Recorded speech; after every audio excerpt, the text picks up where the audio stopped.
আজ থেকে প্রায় 4500 বছর আগে খুফু নামের এক মিশরীয় ফারাও পৃথিবীর সবথেকে বড় পিরামিড তৈরি করিয়েছিলেন, যা তার বাকি দুটো পিরামিডের সাথে ঠিক এমন এক অদ্ভুত কোণে দাঁড়িয়ে আছে, যা একদম সেই একই কোণে ওরিয়ন নক্ষত্রমণ্ডলের 3টি তারার সাথে মিলে যায়। আপনার কি মনে হয়, এটা কি কেবলই একটা কাকতালীয় ব্যাপার? যদি হ্যাঁ হয়, তবে আপনাকে জানিয়ে রাখি, এটি হয়তো এ পর্যন্ত মানব ইতিহাসের একমাত্র কাঠামো যার 4টি দিক আমাদের পৃথিবীর পূর্ব, পশ্চিম, উত্তর এবং দক্ষিণ দিকের সাথে হুবহু নিখুঁতভাবে মিলে যায়। অর্থাৎ এর প্রতিটি সীমানা আমাদের 4টি দিককে একদম সঠিকভাবে পয়েন্ট আউট করে। আর মনে রাখবেন, মিশরীয়রা এই অবিশ্বাস্য কৃতিত্বটি তখন অর্জন করেছিল যখন কম্পাস আবিষ্কারই হয়নি। এখন প্রশ্ন জাগে, কিভাবে তারা দুটি তাজমহলের সমান উঁচু এই বিশাল কাঠামোর পরিমাপ ঠিক করেছিল?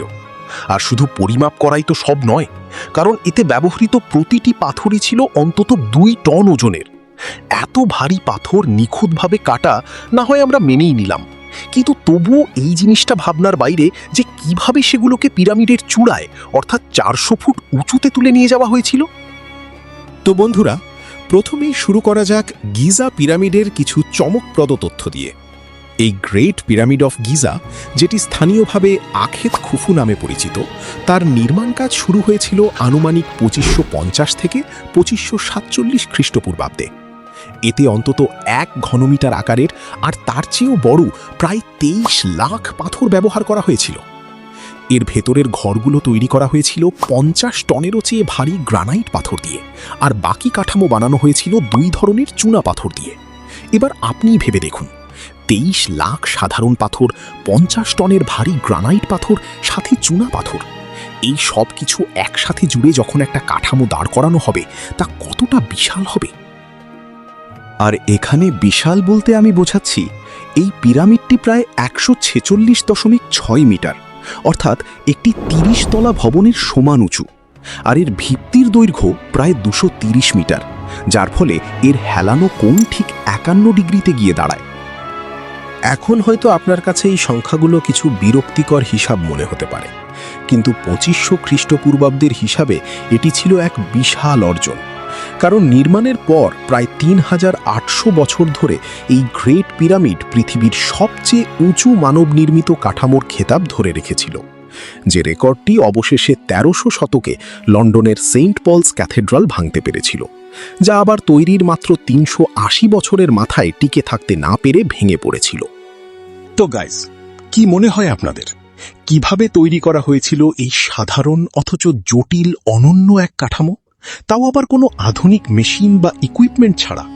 এটি এতটাই বিশাল যে হাজার হাজার বছর ধরে এখনো একইভাবে দাঁড়িয়ে আছে। গিজা পিরামিড তৈরির প্রথম ধাপটি ছিল ভিত্তি সমতল করা। যে কোনো বড় কাঠামো তৈরির আগে তার ভিত্তি শক্ত করা অত্যন্ত জরুরি। আপনারা তো শুনেই থাকবেন, ভিত্তি যত মজবুত এবং গভীর হবে, ইমারত ততটাই উঁচু হবে। কিন্তু গিজা মালভূমির জায়গাটি কিছুটা আঁকাবাঁকা ও অমসৃণ হওয়ার কারণে সেখানে সরাসরি ভিত্তি তৈরি করা যাচ্ছিল না। সেখানকার জমিকে আগে সমতল করা আবশ্যক ছিল।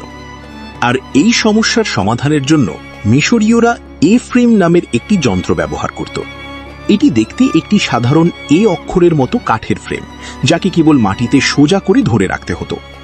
জমি যদি সমতল হতো, তবে ফ্রেমের মাঝের ভারী পয়েন্টারটি একদম কেন্দ্রে থাকা লাইনের সাথে মিলে যেত, আর যদি তা বামে বা ডানে হেলে যেত, তবে বোঝা যেত যে জমি অমসৃণ। এই এ ফ্রেম ব্যবহার করেই গিজার অধিবাসীরা প্রথমে জমি সমতল করে নিয়েছিল। এবার তারা এগুলো তাদের পরবর্তী সমস্যা সমাধানের দিকে, যা ছিল দিক নির্ধারণ। গিজার পিরামিড আমাদের পৃথিবীর 4টে দিকের সাথে অত্যন্ত নিখুঁতভাবে সারিবদ্ধ, যেখানে ভুল বা ত্রুটির পরিমাণ মাত্র 0.05 ডিগ্রি। কিন্তু সেই যুগে তো কম্পাসই ছিল না, তাহলে তারা এত নিখুঁতভাবে কিভাবে পিরামিডকে অ্যালাইন করেছিল? অনেক গবেষকের মতে, যেহেতু মিশরীয়রা জ্যোতির্বিদ্যা বেশ ভালোভাবে বুঝত, তাই তারা নর্দার্ন পোল স্টার অর্থাৎ উত্তর মেরু তারা বা ধ্রুব তারার সাহায্যে চিহ্নিত করেছিল যে পৃথিবীর উত্তর মেরু আসলে কোন দিকে। কিন্তু এখানে একটি বড় প্রশ্ন ওঠে, আমাদের পৃথিবী লাটিমের মতো সামান্য দোলে, যার কারণে সময়ের সাথে সাথে আমাদের ধ্রুবতারাও পরিবর্তিত হয়। তবে এই পরিবর্তন ঘটে হাজার হাজার বছর ধরে, যার ফলে পৃথিবীর ইতিহাসের কিছু হাজার বছর এমনও গেছে যখন আকাশে কোনো ধ্রুবতারা ছিলই না। আর ঠিক এমনই অবস্থা ছিল 2500 খ্রিস্টপূর্বাব্দে, যখন উত্তরে কোনো দৃশ্যমান ধ্রুবতারা ছিল না। তখন ফারাও খুফু কিভাবে উত্তরের সঠিক দিক নির্ধারণ করেছিলেন? তবে আমরা এটি তো জানি যে আমাদের সমস্ত তারা ধ্রুবতারার চারপাশেই ঘোরে। এখন বহু গবেষকদের বক্তব্য হল, ধ্রুবতারা না থাকলেও কিন্তু উত্তর মেরুর দিক নির্ভুলভাবে বের করা সম্ভব। আর তা হল, আমরা নির্দিষ্ট কিছু তারার আবর্তন বা ঘূর্ণন ট্র্যাক করতে পারি এবং তারপর সেই তারাগুলোর একটি কাল্পনিক কেন্দ্রবিন্দু হিসাব করে বের করতে পারি। আর সেই কাল্পনিক কেন্দ্রবিন্দুটিই হবে আমাদের মূল উত্তর দিক। আকর্ষণীয়, তাই না? আর সম্ভবত এই নিয়ম ব্যবহার করেই তারা উত্তর দিকের সন্ধান পেয়েছিল। কারণ নির্মাণের জন্য প্রয়োজন ছিল প্রায় 23 লাখ পাথর, যা বিভিন্ন খনি থেকে কেটে বের করতে হতো। আর এই খোঁড়াখুঁড়ির কাজের জন্য সবচেয়ে জরুরি যা ছিল তা সেই সময় মিশরে তৈরিই হতো না, অর্থাৎ লোহা, যা দিয়ে সাধারণত পাথর কাটার সরঞ্জাম তৈরি হয়। আর তাই মিশরীয়দের নির্ভর করতে হয়েছিল তামার ওপর।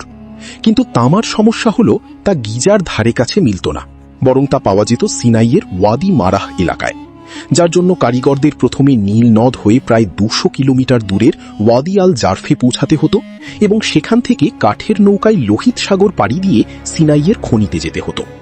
কিন্তু সেখান থেকে সংগৃহীত তামা সমুদ্র পার করে ওয়াদি আল জারফে ফেরত আনা মোটেই সহজ ছিল না, কারণ তাদের সীমিত নৌকায় হয় কাঠ রাখা যেত, না হয় তামা আনা যেত। দুটো একসাথে সম্ভব ছিল না। আর তাই মিশরীয়রা সিনাইয়ের উত্তরে অবস্থিত লেবাননের সিডার বনে যেত, যাতে তামা কাটার সরঞ্জাম এবং নতুন নৌকা বানানোর জন্য উচ্চমানের সিডার কাঠ সংগ্রহ করতে পারে। অবশেষে যখন তামা ও কাঠের প্রয়োজনীয় ব্যবস্থা হয়ে যেত, তখন তারা সমুদ্রের পথ ধরে আবার ওয়াদি আল জারফে ফিরে আসত। আর সেখানে পৌঁছেই তারা তাদের নৌকাগুলোকে পুরোপুরি খুলে ফেলে মাটির নিচের চেম্বারে রেখে শক্ত করে সিল করে দিত। কারণ নির্মাণস্থলে সরঞ্জাম পৌঁছে আবার ফিরে না আসা পর্যন্ত ওয়াদি আল জারফে পড়ে থাকা তাদের নৌকার কাঠগুলো যেন কেউ চুরি না করতে পারে। শুনতে হয়তো বেশ অদ্ভুত লাগছে, কিন্তু বোঝার চেষ্টা করুন। মিশর একটি মরুভূমির দেশ, যেখানে পাথর সহজে মিললেও গাছপালা ছিল না বললেই চলে, যার কারণে সেই কাঠগুলো তাদের কাছে সোনার চেয়েও মূল্যবান ছিল। সরঞ্জাম তৈরির পর এবার পালা খনি থেকে পাথর কেটে বের করার। পিরামিডের নির্মাণে যেমনটা আমি আগেই বলেছি, 3 ধরনের পাথর ব্যবহার করা হয়েছিল।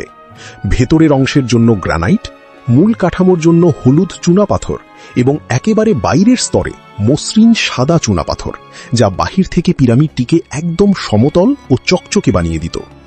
এই 3 ধরনের পাথরের মধ্যে হলুদ চুনা পাথর সবচেয়ে সহজে পাওয়া যেত, কারণ এর খনিটি গিজা মালভূমির একদম সাথেই লাগানো ছিল। আর তাই পুরো পিরামিডে এর ব্যবহারই সবচেয়ে বেশি করা হয়েছে। তবে সাদা চুনা পাথরের ক্ষেত্রে বিষয়টি মোটেও সহজ ছিল না, কারণ সাদা চুনা পাথরের খনিটি পিরামিড থেকে 20 থেকে 25 কিলোমিটার দূরে দক্ষিণে তুরাতে অবস্থিত ছিল। আর গ্রানাইটের খনি তো তার থেকেও অনেক নিচে, প্রায় 800 কিলোমিটার দক্ষিণে আসওয়ানে। যখন সেখান থেকে পাথর চলে আসত, তখন সেই পাথরগুলোকে সঠিক টুলস এবং ডলোরাইট পাথরের সাহায্যে নির্দিষ্ট আকার দেওয়া হতো।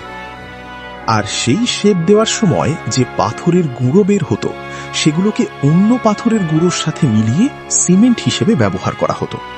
তারপর যখন পর্যাপ্ত পরিমাণ পাথর কেটে রেডি হয়ে যেত, তখন এই সমস্ত কনস্ট্রাকশন মেটেরিয়াল নীল নদ হয়ে সোজা কনস্ট্রাকশন সাইটে নিয়ে যাওয়া হতো।